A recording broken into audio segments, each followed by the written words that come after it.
Hey everyone, welcome back to the channel. Today I've got a special gameplay for you, Call of Duty Black Ops 7 Zombies. And this time I played on the farm map, a closed, tense, and atmospheric map where I managed to reach round 50. It was packed with intense moments, tough decisions, powerful weapons, upgrades, and of course, tons of zombies. I'll show you everything I loved about this map, how I prepared, what strategies worked, and which ones didn't, the moments where I almost went down, and the clutch comebacks that saved the run. If you enjoy it, don't forget to drop a like, subscribe, and hit the bell, because today we're diving deep into this hellish farm. Right off the bat, playing on the farm felt completely different from the main Zombies map.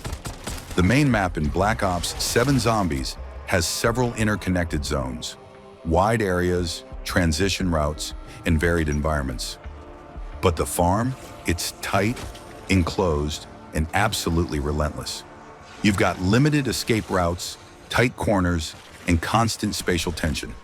You move through barns, stables, and the fields around the central house, with fences, gates, stacks of hay, an old silo, and that eerie wooden barn creaking in the wind. The atmosphere is dark and moody. The sunset light, the distant animal noises, the creaking floors. Everything adds to that sense of isolation, like you're constantly one step away from being trapped. It definitely reminds me of the BO7 Zombies farm map, which this one was clearly inspired by. And there are even some nice little references to the old game. Now, even though the farm is smaller than the big open zones of the main map, that actually makes it even more intense. There are barely any hiding spots. The corridors are narrow, and at first a lot of doors are locked, so every unlock counts. Each door costs points, every safe space becomes strategic, and every mistake can get you cornered. In the early rounds it feels calm enough, but even then, you already feel that lack of breathing room. There's nowhere truly safe to run. Every step matters here. Reaching round 50 on a closed map like this was a test of patience, strategy, and resource management. Here are the highlights. Point management.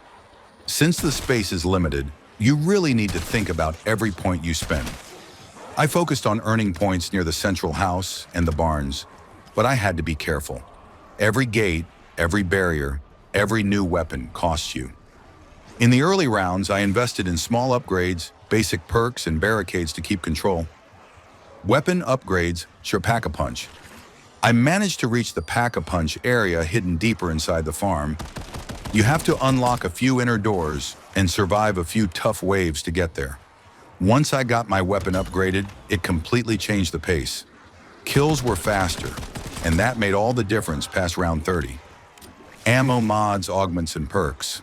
I tested a bunch of combinations.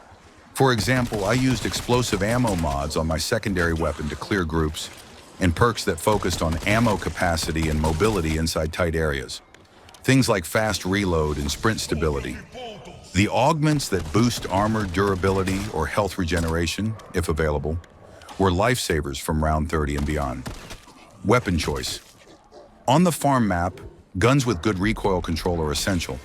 Shotguns and SMGs work best indoors, inside barns and hallways, while assault rifles were great in the open fields. Explosives and grenades were clutch when I got surrounded. Steady progress. Instead of rushing rounds, I took my time, saved points, learned the map layout, and built my setup carefully. That helped me survive the mid-game rounds, 20 to 30, with control and prepare for the late game, from 40 to 50, where things got absolutely chaotic. Now what I loved about the farm map, constant intensity. There's no room to relax. You're always close to danger, no matter where you are. That constant pressure keeps the pace exciting. Well-designed structures, the barns, stables, silos, sheds, and even the house basement. Everything's positioned perfectly to create hot zones, defense points, traps, short escape routes. I love maps like that, where every corner can be a strategic advantage. Visible progression. As you advance, you open more doors, unlock better weapons, and actually feel your growth. By the time I reached round 50, I felt like I truly mastered the map. I knew every corner, every choke point, where the best barricades worked. when to hold ground and when to retreat. Technical challenges. Ammo management becomes critical. Reflexes are constantly tested and mistakes are punished fast. That's what separates players who take risks from those who play it safe. Of course, it's not perfect. I noticed a few things that could be better during my run to round 50. Some areas have visual blind spots. The lighting and environment design can hide zombies too well sometimes, which gets frustrating. If you don't manage your ammo carefully, late rounds can get brutal, especially with secondary weapons and explosives. Maybe more ammo stations or mini refill boxes around the map would help. Special items and rare upgrades depend too much on luck. If you don't get them early, you'll feel the disadvantage later on. Performance intensity. The fog, lighting effects, and heavy combat moments can be really demanding. It's visually stunning, but can be a strain on weaker setups. A difficulty toggle for this map, maybe an easy or hardcore mode, would be a great addition, especially for players aiming for long runs like round 50 without too much frustration. When you compare it to the main open-world Zombies map, that one gives you more freedom, larger routes, and more breathing room to run, bait, and trap zombies. The farm is the exact opposite. Small, confined, demanding full awareness of your surroundings. If you love constant tension and that feeling of always being one step from death, this map is perfect. If you prefer open exploration, long escapes, and a variety of environments, the main map delivers that. Both are worth playing. Each one offers its own kind of thrill. One detail I really liked about this mode is how the perk system works differently here. Instead of having multiple perk machines scattered around, you've got a single fridge where you can collect all your perk drinks. You can choose one each round or save up points to buy specific ones later. It's a cool twist. It makes the start more dynamic and gives you a clear plan for your early rounds. So that's it, everyone. My first experience playing the farm map in Black Ops 7 Zombies. It was intense, nerve-wracking, and chaotic, but incredibly fun. Now I want to hear from you. Should I try another farm run and push for higher rounds? Or maybe do a challenge? Fewer perks, limited weapons, hardcore mode. What was the most intense moment for you? When I almost got caught in the barn? When I was completely surrounded? Or that crazy comeback in the final rounds? If you enjoyed it, drop a like, share it with your fellow Zombies fans, and subscribe so you don't miss the next gameplay. I'll let the rest of the gameplay roll. It's a long one, especially since it took quite a while to reach those higher rounds. Thanks for watching, and may the dead stay dead, or at least far away from me. See you next time.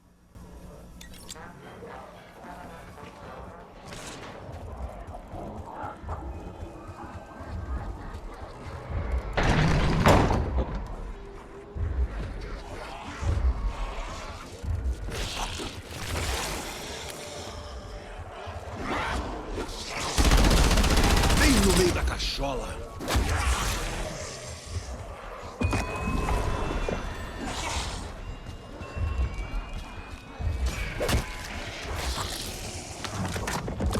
Ah, aí sim. Isso vai dar conta.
Por cima deles!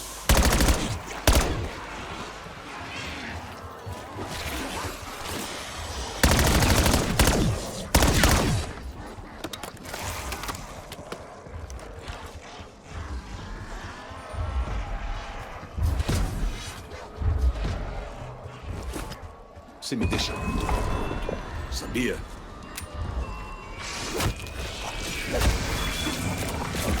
Você leu a minha mente.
Pontos bônus!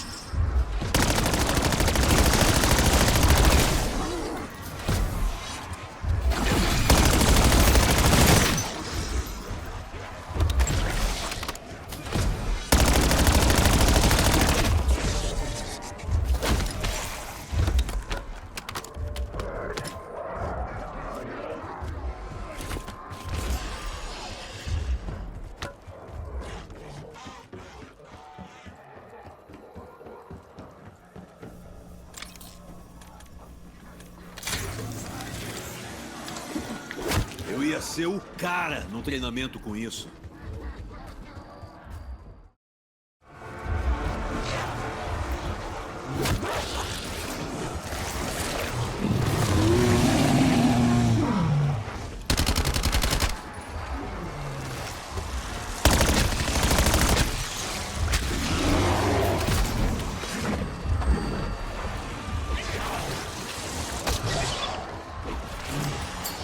Mandando fragmentação!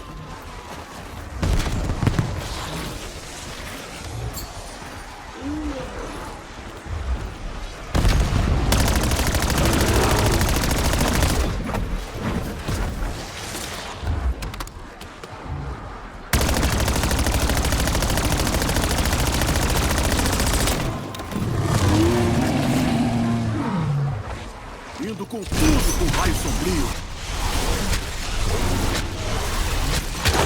Dado o recado.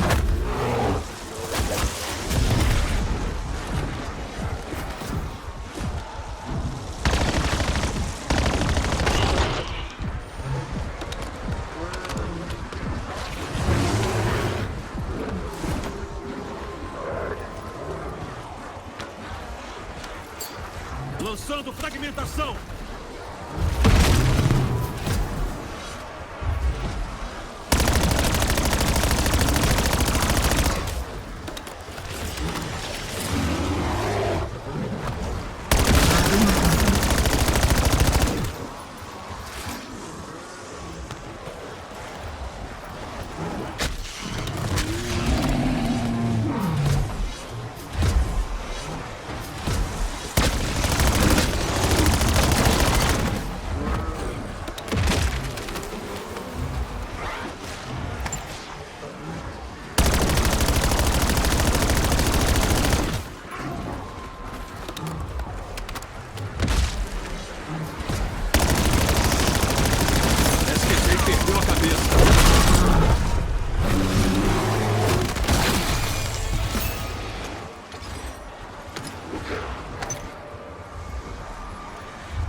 meio da cachola.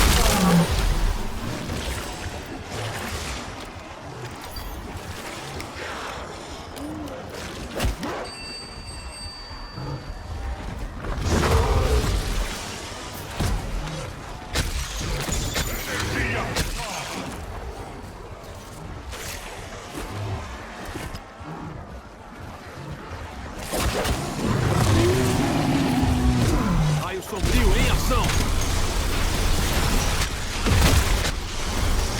Porra, essa coisa dá conta mesmo, hein?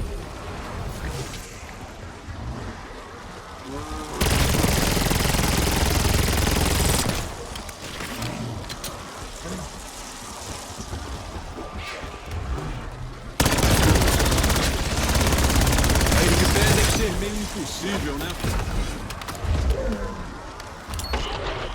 Granada adesiva lançada.